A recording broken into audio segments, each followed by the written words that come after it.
కృష్ణుడి కింద పూజ చేసి చక్కగా ఉయ్యాలు ఉంటే ఉయ్యాల్లో వేయండి. లేకపోతే మీకు దగ్గరలో ఉన్నటువంటి ఆ యొక్క దేవాలయానికి వెళ్ళండి. రేపు అక్కడ పూజలు చేస్తుంటారు.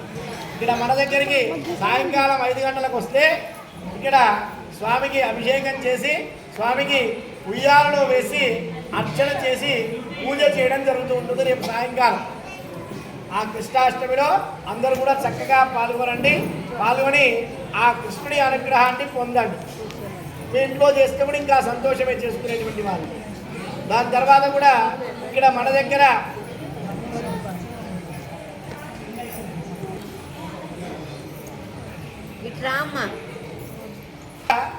స్వామి 4 సంవత్సరాల క్రితం ఇక్కడికి వచ్చాడు మన వెంకటేశ్వర స్వామి.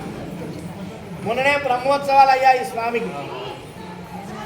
ఈ స్వామి కళ్యాణ వెంకటేశ్వర స్వామిని అంటే అడిగినటువంటి అన్ని కూడా ఇచ్చేటువంటి వాడు కళ్యాణ వెంకటేశ్వర స్వామి. అంటే మంచి గుణములు కలిగినటువంటి వాడు అని అర్థం. ఆ కళ్యాణ ఆనాటి కాలంలో రాముడు అనేవాళ్ళం, కళ్యాణ రాముడు అనేవాళ్ళం. అలాగే ఇక్కడ కూడా స్వామి కళ్యాణ వెంకటేశ్వర స్వామి ఎవరికి ఏది అడిగితే కూడా అది ఇచ్చేటువంటి స్వామి.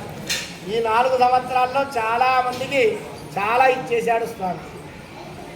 17 సంవత్సరాల నుంచి సంతానం కానటువంటి వాళ్ళకు కూడా సంతానం ఇచ్చాడు స్వామి.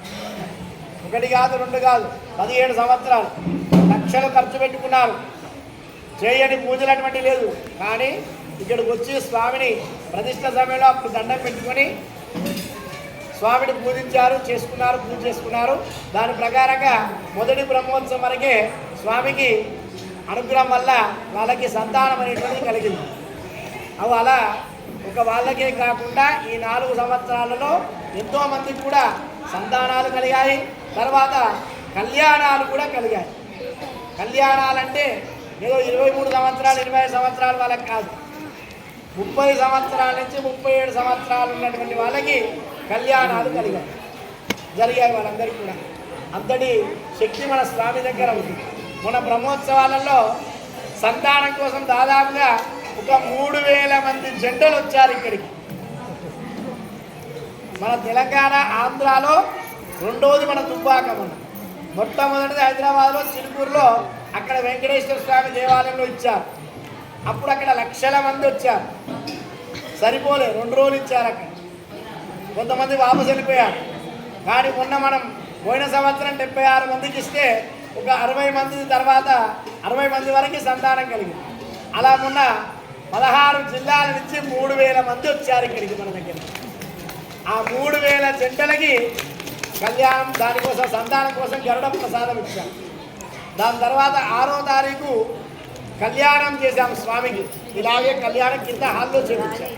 దానికి 350 మంది వచ్చారు. అందులో 300 మంది పెళ్లి కాని వాళ్ళే వచ్చారు. ఆ పెళ్లి కాని వాళ్ళు వచ్చినటువంటి వారికి దాదాపుగా ఈ నెల రోజుల్లో కూడా ఒక 10 మందికి సిద్ధమైపోయింది. పెళ్లి కోసం సిద్ధమైపోయారు వాళ్ళందరూ కూడా. ఈ కార్తీక మాసంలో వాళ్ళకి పూర్తిగా ఎందుకంటే మంచి రోజులు లేవు కాబట్టి ముచ్చట్లు ఎంగేజ్మెంట్లు అవన్నీ కూడా కార్తీక మాసంలో ఒక 10 మందికి సెటిల్ అయిపోయాయి. అవన్నీ కూడా జరిగే అవకాశం ఉంది. అంటే స్వామి యొక్క అనుగ్రహం ఆ విధంగా మన దగ్గర ఉంది. అందుకే ఇక్కడ కళ్యాణం అయిన తర్వాత కూడా ఎవరికైతే కళ్యాణం చేసుకోవాలనుకుంటారో వాళ్ళకి జీలకర్ర బెల్లం ఇవ్వడం జరుగుతూ ఉంటుంది. కళ్యాణం అయిన తర్వాత అబ్బాయో అమ్మాయో ఎవరుంటే వాళ్ళకి పెళ్లి కావాల్సినటువంటి వాళ్ళకి ఇటు పక్కకు దీంతో తీసుకొని వచ్చి కూర్చుంటే వాళ్ళకి ఆ జీలకర్ర బెల్లం అనేటువంటిది ఇవ్వడం జరుగుతూ ఉంటుంది. ఒకవేళ అబ్బాయి అమ్మాయి లేకపోతే వాళ్ళ యొక్క తల్లి తండ్రి ఎవరైనా ఒకరున్నా సరిపోతుంది. ఆ జీలకర్ర బెల్లం కూడా ఇవ్వాలే, వాళ్ళు స్వీకరించాలి. ఎవరు ఆ పిల్లలు ఎవరికి ఆ పెళ్లి కావాల్సినటువంటి వాళ్ళకు మాత్రమే ఆ జీలకర్ర బెల్లం ఇవ్వడం జరుగుతుంది. వాళ్ళకి ఇక్కడ జీలకర్ర బెల్లం తర్వాత ఇస్తారు. అది ఏం చేయాలనేది అక్కడ వాళ్ళకి చెప్తాము. ఆ జీలకర్ర బెల్లం తీసుకున్న వాళ్ళకి ఏం చేయాలో చెప్తాము. ఆ విధంగా జీలకర్ర బెల్లం అక్కడ ఇస్తారు. కాబట్టి వాళ్ళకి తొందరగా వివాహం కలిగేటువంటి అవకాశం కలుగుతూ ఉంటుంది. జై శ్రీమన్నారాయణ. మీరు ముట్టుకునే వీటిని ఇప్పుడు స్వామి చేతుల మీదుగా అమ్మవారికి ధరింపచేద్దాం. అందరూ కూడా గట్టిగా చప్పట్లు కొట్టండి.